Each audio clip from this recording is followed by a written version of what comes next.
Yeah, so I've been in the role of executive director for about 5.5 years. And before that, I was involved with this organization for about 2 years on the board. And, so what's the timing on that? I guess the board involvement was 2013. And I cannot forget the first public meeting I went to as a board member to speak up about a project. Our organization promotes car-free cities, right? And we want everyone to be able to bike as a means of transportation, no matter your neighborhood, your background, your income level, socioeconomic status.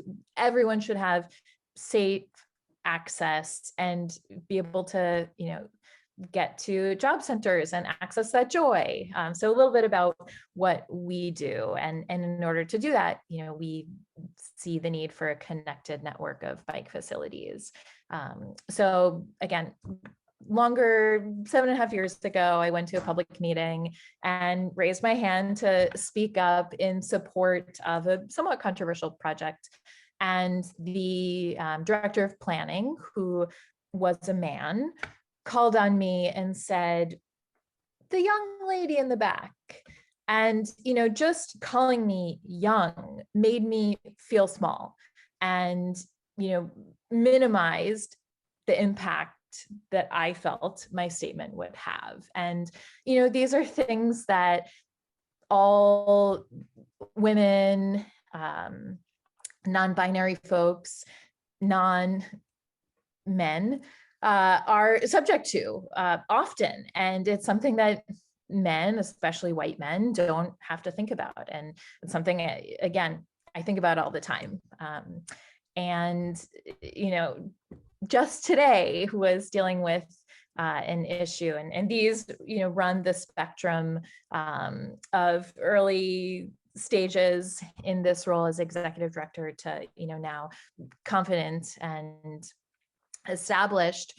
I was quoted or was in discussion with a reporter about a campaign that, me and the Boston Cyclists Union have been leading for about 4 years. And the reporter put out an article about this topic, which is a little bit thorny and deals with potential for a piece of legislation to lead to racial profiling. And I, again, had given lots of information and quotes to the reporter. Article came out, I wasn't quoted at all. Everything that I'd provided had been used as background information, and all of the quotes in the article were attributed to white men.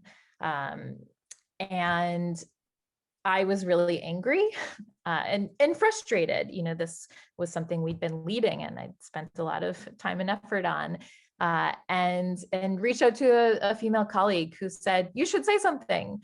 And I did. I called the reporter and he acknowledged my feelings and my reality and perception, and is going to update that article. So again, this doesn't even touch on the actual advocacy and sort of changing our streets yet. It's sort of the tangential pieces, but really, that just speaks to being a woman in this space. You can't really separate the experience from the advocacy.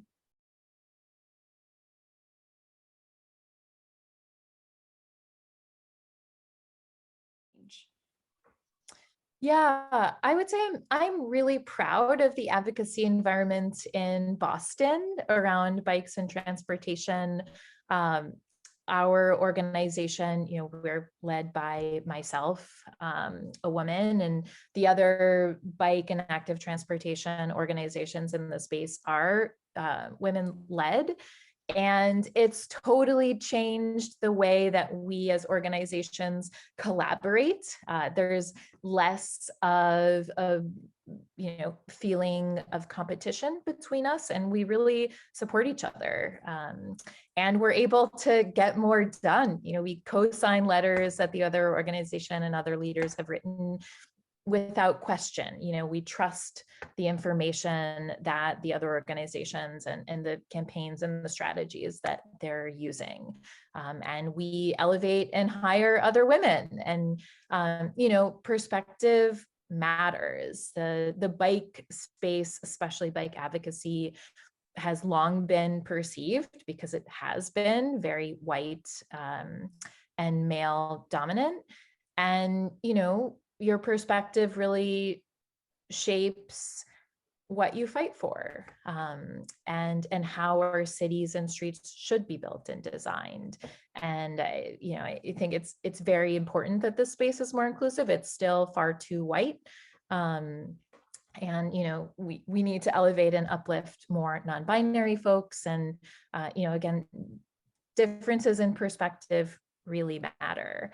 I'd say in Boston, we've also really benefited from a changing political landscape. Our advocacy in Boston, we have a very strong mayor.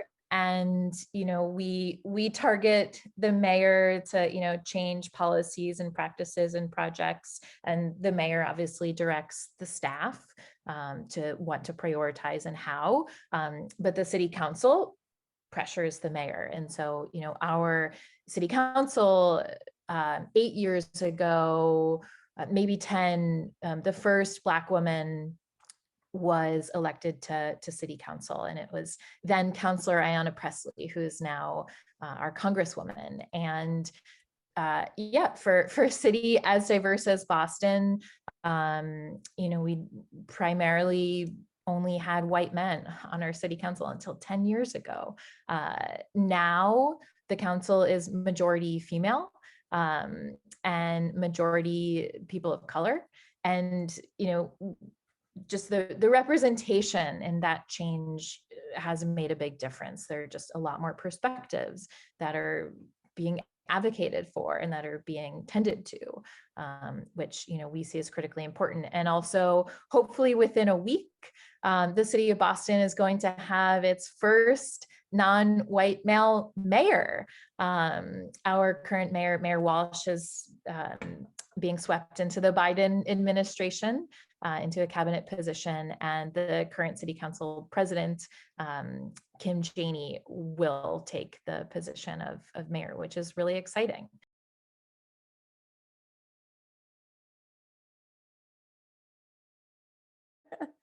Yeah, gosh.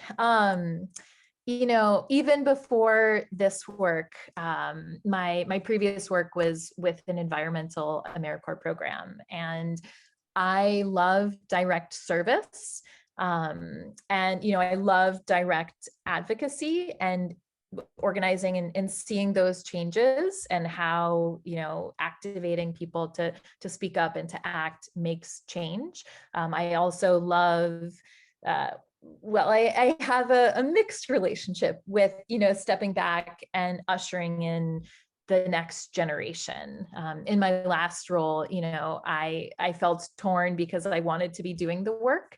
And now, in a leadership role, I'm not interfacing with the volunteers and organizing them to show up and, feeding on that excitement. But getting to do the higher level work and supporting my staff who are, doing amazing work and in activating folks and changing the conversation and building engagement and power, is really exciting. So, we're hiring interns and working with grad students and hiring, local residents to be outreach team members, and just being able to see that power shift and that engagement shift is really motivating. And, some people come into bike and transportation advocacy because they've been, they've been inspired by elected leaders, and some people get into electoral politics because they've started with getting involved with a campaign to change something on their street. And so I think just civic engagement and people power is something that really excites me, and I know that I want to be tapping into that throughout my career.